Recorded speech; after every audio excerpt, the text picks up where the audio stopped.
This video is made possible by NordVPN. Many masters trained him over the years. The Force is what gives him his powers. To wield it takes a great deal of training and discipline.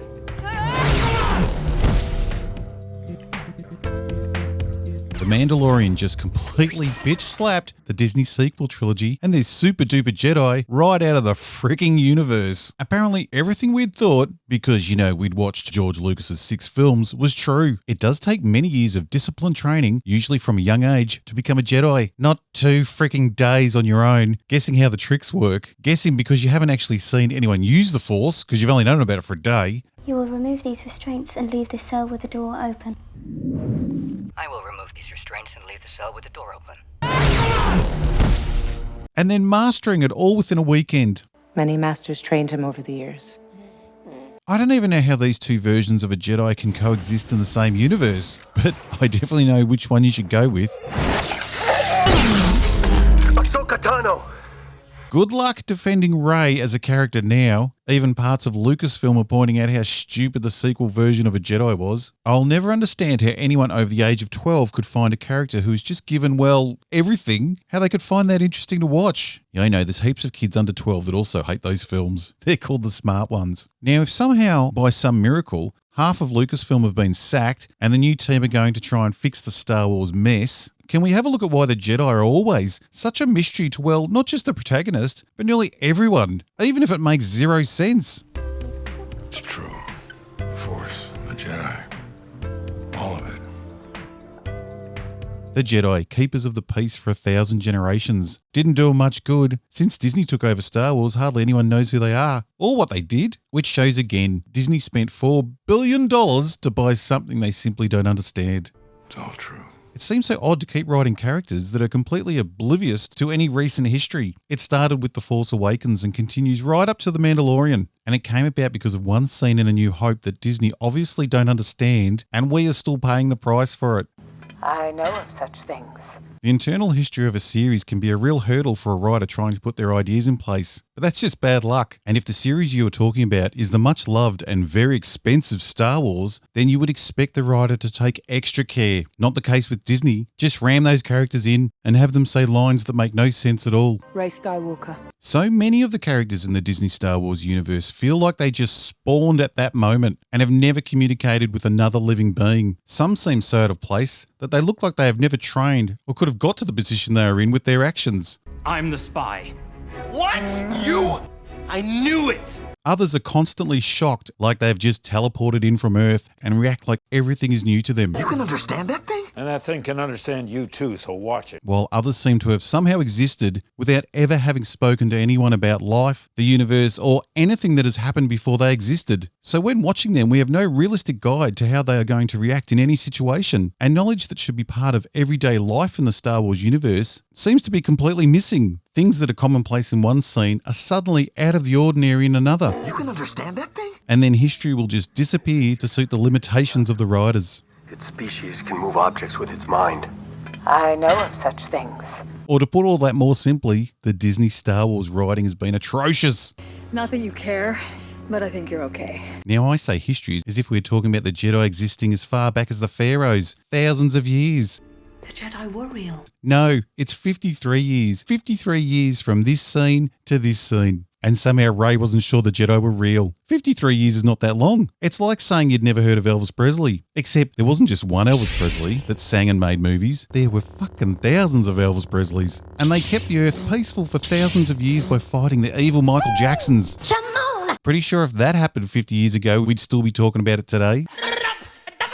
Rey is 19 in The Force Awakens. That means her father could be around 53, which means her grandparents lived in the same time as the Jedi. We know they did. He's grandpa now. Hard to believe that even when he looked like this, he was still smooth enough to impregnate someone. 2 generations back and the Jedi are spoken about like they're ancient Greeks. We still talk about supposed miracles from over 2,000 years ago. The sequels being a mess from start to finish make Rey's ignorance seem minor, but deciding to go with the same script and make the Jedi virtually unknown again in The Mandalorian is really stupid. Never had dealings with the Jedi before. Set only 5 to 6 years after Return of the Jedi, and under 30 years since the whole galaxy knew of the Jedi and depended on them to keep the peace, somehow hardly anyone in the show seems to remember them. The Jedi are as close to Mando and his timeline as Seinfeld is to us, and people are still quoting Seinfeld. Mando's seeing, well, frankly, everyone's seeing Baby Yoda as a novelty, even guessing it's a child when they are surrounded by all types of creatures that look like slugs, bugs, and reptiles seems out of place, and these creatures come in all different shapes and sizes. What makes Baby Yoda an instant child to everyone? And seeing as in this universe, people eat things that can talk back, why has no one thought about what that little green thing tastes like? Not once has Mando thought about cooking him up with a few potatoes. But I get it. The story needs us to see him as a child. But what I don't get is the choice to have the intergalactic bounty hunter surprised by Baby Yoda's power. Yes, maybe he's surprised that a small child can do it, but Mando had never even heard of this power. Explain it to me again. I still don't understand what happened. Neither do I. Which was commonly known just 30 years ago. Can he still wield the Force? You mean his powers? Not to mention that Mando's 100% into his religion but doesn't seem to know any of its history. The Mandalorian's greatest enemy were the Jedi. Its species can move objects with its mind. I know of such things. The songs of eons past tell of battles between Mandalore the Great and an order of sorcerers called Jedi that fought with such powers. Sorcerers from eons past? What is she talking about? She'd only have to be in her 50s, and she sounds like she is, and she could have dated Mace Windu, so she should probably calm down a bit about the Psalms from eons past. She also lived at the peak of the Jedi. She was alive with them. A quick breather to talk about today's wonderful sponsor, NordVPN. The Robot Head channel would literally not exist without a secure and reliable VPN, so I make sure that I only use the best, and that would be NordVPN. 2020's hellfire has made streaming content more important than ever, but why let the man tell you what you're allowed to watch? For less than just $1 a week, you can access geo-restricted content from all over the world, and it's always secure from prying eyes. Oh, the man. Whether you're looking for sport or a different Netflix library, NordVPN allows you to pick the country and bam, you're now watching Canadian ice hockey while lazing next to the pool.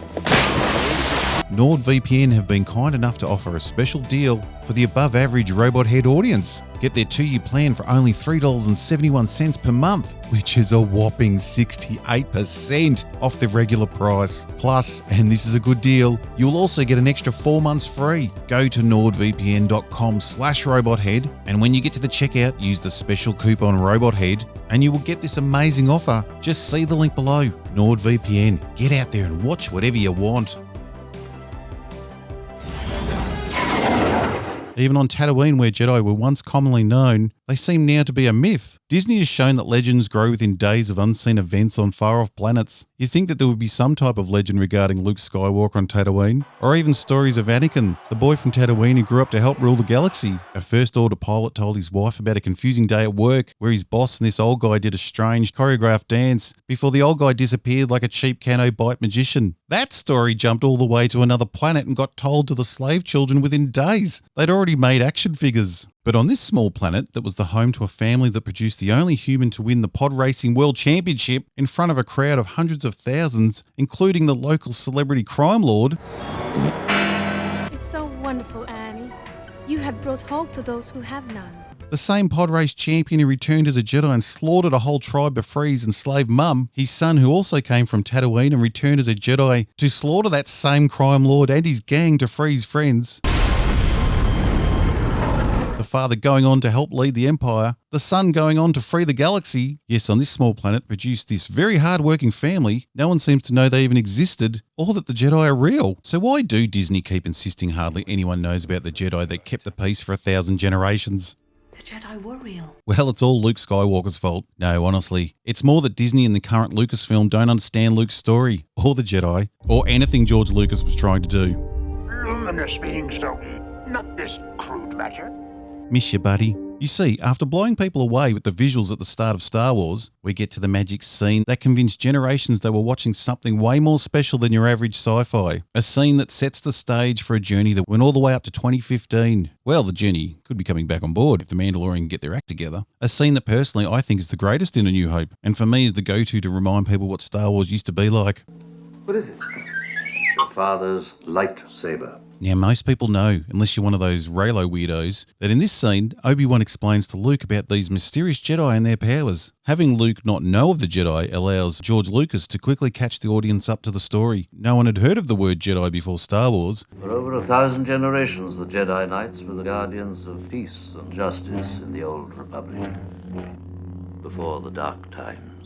The scene is purely for the audience to learn not just through the script, but also through Alec Guinness's amazing performance about the Jedi and what they stood for. We also learn how brave they are by how quickly Obi-Wan wants to jump into action and help Princess Leia. So because lovely George needed this scene to help get his story moving, he did something that was very un-Disney. He went to the trouble of writing a story to explain why this one character, Luke, didn't know about the Jedi when everyone else did. The Jedi, the Force, and everything around it were kept from Luke on purpose, as he was being hidden from his father. He was not told the truth to protect him and his sister. That's why he was sent to the farm, and it's why his uncle was reluctant to let him leave or talk to Obi-Wan.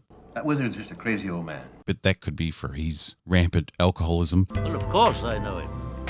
He's me. So not only was he a farm boy in the middle of nowhere, he was deliberately being kept from knowing about the Jedi legend so he wouldn't go looking for his father, or worse still, end up like him. That's why the locals don't even seem that surprised when Obi-Wan pulls out a Jedi weapon and skillfully cuts a guy's arm off, though after years of Obi-Wan coming in and getting completely wasted, they were used to him starting fights. It's what they expected. You should have seen what he did to the Space Invaders machine. Han also isn't shocked by Obi-Wan claiming to be a Jedi.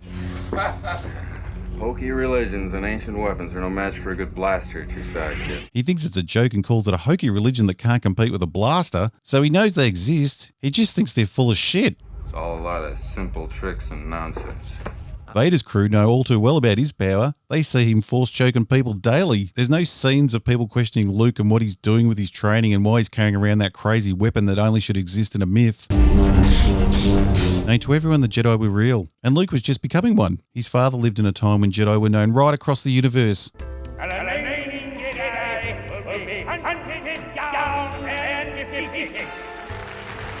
Luke lived in a time when no one was overly surprised to see one, yet 5 years later they are talked about like ancient history.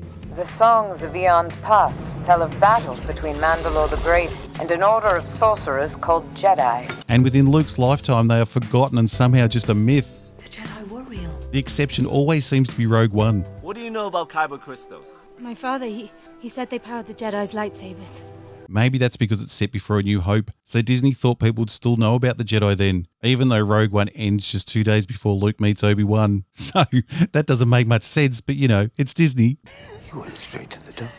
Disney has 4 billion reasons to keep copying George Lucas's work. The only problem is, like the stupid kid in class, they don't understand what they're copying, so they'll just keep continuing to do it, even if it hurts the story. It's called Jedi. The original scene had a purpose. George set the scene and moved on. He didn't keep reintroducing the Jedi every film. The Mandalorian being oblivious to the Force and the Jedi makes absolutely no sense at all. And it would have been way more interesting if he had a history with the Jedi that wasn't exactly good. Maybe he could have been not so happy to see Baby Yoda had the power of his enemies. But is there light at the end of the tunnel? Are things starting to slowly change at Lucasfilm? Are they starting to listen to the fans' complaints? Or are they at least worried about future profits and toy sales?